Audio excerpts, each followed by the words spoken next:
The View does its job in covering up for Biden, but he's getting to be too much of a problem for them to cover up. Interesting to me here in this video particularly is Sunny Hostin's response. She starts to go after Biden. Welcome to Doug in Exile.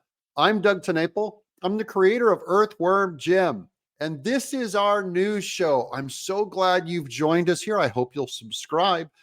But even if you don't subscribe, let's laugh at The View together. Hold on. The fact is that factor is getting completely buried because later on in the press conference, he talked about being interrogated for hours by the special counsel. At the same time, he was dealing with an international crisis in Gaza, and he flubbed it when he brought up Egyptian President El-Sisi. Watch. Initially, the president of Mexico, Sisi, did not want to open up the gate to allow humanitarian material to get in. I talked to him. I convinced him to open the gate. Okay, so he mixed up the names of a couple of people. How big of a problem is this going forward in this election for Biden? He mixed up a few names. Sisi, president of Mexico, probably sounds just like the actual name of the president of Mexico instead of the name of the president of Egypt. I think it's significant, actually, and you know, to mix up the president of Egypt with the president of Mexico because his name sounds like Sisi, that's bizarre. And what are the two names? Obrador, Sisi and Obrador. It's not super close. Yeah, they're pretty different. He doesn't even sound like Sisi. The president of Mexico's Obrador.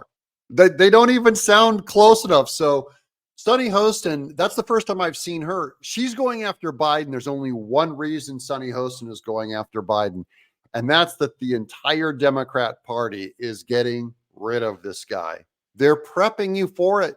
And this has all happened in 24 hours. They went from defending him, going, this might work, to now they're all collectively saying, he's done. We got to replace him, get him out, all done. So whatever happened in the last 24 hours, that's why we're covering that news, that press briefing so much where he blew it on so many fronts. Everything changed in the last 24 hours. And now the conclusion is everyone agrees Biden is going to be replaced. And by the way, before I continue with this, why would he want to remember the day that his son died? Why? You want to block that out of your head. You want to remember when he was alive. And that's Joy Behar covering for him. Now, anyone who's watched the media for the last 3 years knows it's the media's job to cover for Biden because we've watched him all mentally decompose. And the media says this kind of stuff. If you're concerned about Joe Biden's age, you probably don't know Joe Biden. Yeah. If you're concerned about Joe Biden's age, you probably don't know Joe Biden. And if you vote for Trump, you ain't black. Biden is actually in good shape. Oh, good shape. Are you going to believe your eyes? Or are you going to believe what Ana Navarro just said on The View? These people are gaslighting you, tormenting you for looking at Biden and stating the obvious. Right. Mentally, he's quite acute. Any aide who engages with him or reporters, we can see this. The gears of his mind are working. The right-wing media has so fixated on Biden and Biden purportedly having cognitive issues. It's not just making an issue of Biden's age. It's lying. It's saying he's senile. It's saying he's demented. Saying he's out of it. Oh, we're lying for saying he's demented and saying he's out of it, even though now it's just come out by his own side, Department of Justice. They're letting him off the documents case because he's absent-minded and forgetful in their legal documents. That's what the big controversy is about. So now we're just exposing all of these left-wing media people who've been lying to you. That is, Biden is obviously in decline. And they keep saying, no, he's full of energy. He's wonderful. He's great. You know who's telling the lies? They're going, it's the right-wing media and Russia.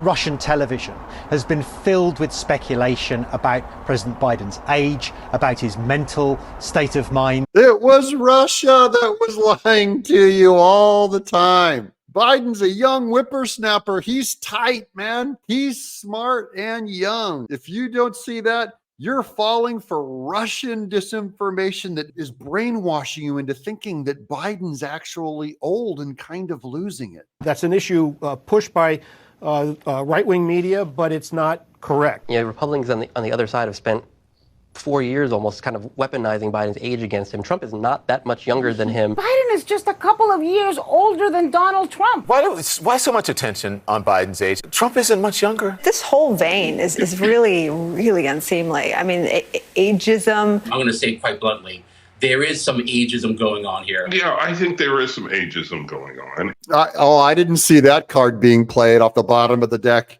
Ageism, ableism, you're making fun of his age. And by the way, just a few weeks ago, all of the New York Times and all of the press were running comments about Trump showing slipping in his mental acuity in his old age and going, we don't want either of these old aged guys. You watch when they replace Biden with Gavin Newsom, all these Democrats will bring age right back out and go, you can't go for Trump. Look at his age. Look at how young Gavin Newsom is, or look how young Michelle Obama is. Trump, age, ageism? Well, what's that? They'll forget all about it. Biden's personal physician wrote that he, quote, remains a healthy, vigorous 80-year-old male. He is a healthy, vigorous 80-year-old male. He had a good physical. His doctor says he's vigorous. The reality is nothing like the dystopian picture that the Republicans are trying to paint of this senile, doddering president, and he's as sharp as a tack. All of these Democrats are ready to throw Biden out now